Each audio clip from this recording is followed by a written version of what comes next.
such good use of language. I'm going to focus more on the positive. I do have some recommendations.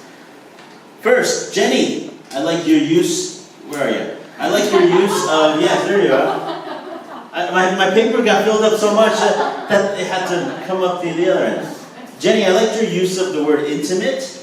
Okay, you didn't use intimate to describe two people, but you talked about using a certain word and becoming and feeling intimate, and it just means that it's warm and close, and it's a very good feeling kind of a word. So good use on that. Doug, I really liked the words that you used when you said fleshing out. Now this is just something I learned later in life. I always thought it was flushing out. Totally different. Okay? Flushing out is like if there's something hiding and you want to flush it out with water so that they stop hiding. Fleshing out, flesh means meat.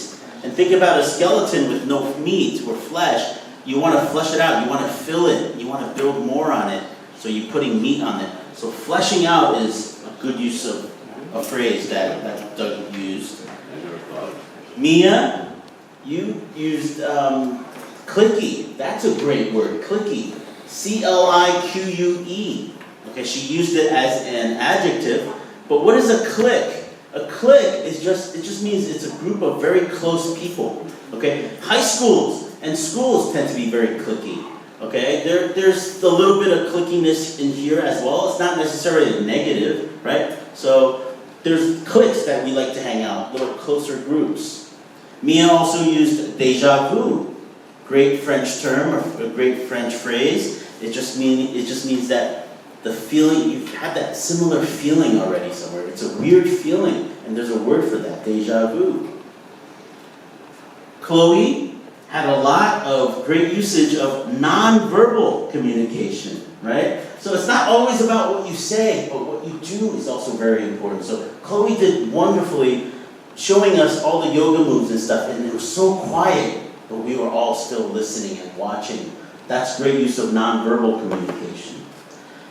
Namaste. Who said that? That was also Chloe. I never knew what it meant. So as LE today, I looked it up. And namaste, does anybody know what that means? Hello and goodbye. It means I bow to you. So it's a sign of respect. There's a lot there. So namaste means, and that's why they always bow. I bow to you. Mark, you took me down memory lane. And you talked about Zoo Tycoon, Floor's Lava, and Carmen Sandiego. That was great how specific he was. If he didn't use those terms, I wouldn't have been taken down memory lane. So good use there. Mark, nonverbal communication, very good. Stacking sofa pillows, I really like that. And Mark also talked about All About Eve, a Korean soap opera. This is going back to the being specific, just like Paul used as well. August 12th, very exact with the date. Shakatan Trail with the exact name. So when you give a speech, don't say just, I went down a trail. What is the name of the trail, right? What is the name of the soap opera? Oh, I watched the soap opera. Well, the name of it is All About Eve. Being specific is very, very good for your speeches. Mark he also used the term close at heart, a very nostalgic and, oh, maybe not nostalgic, but a very emotional, like a very good word. Close at heart. When Beauty and the Butterfly with Paul came up, I thought it was going to be a joke about butterflies, but it was actually a really great, really great speech that he did. All right, holding on to. Paul mentioned this, holding on to something, not just physically, but actually when you remember something, it's also holding on to something. It's not physical. That was really good use.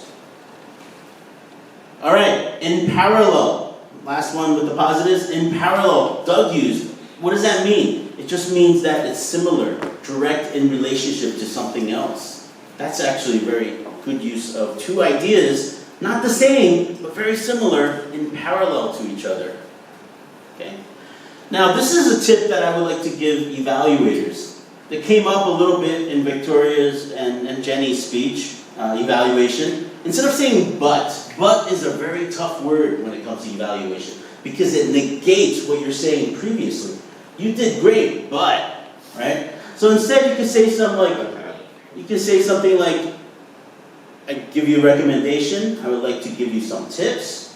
On the other hand, right, you did great. On the other hand, right, so these kind of things. Yeah.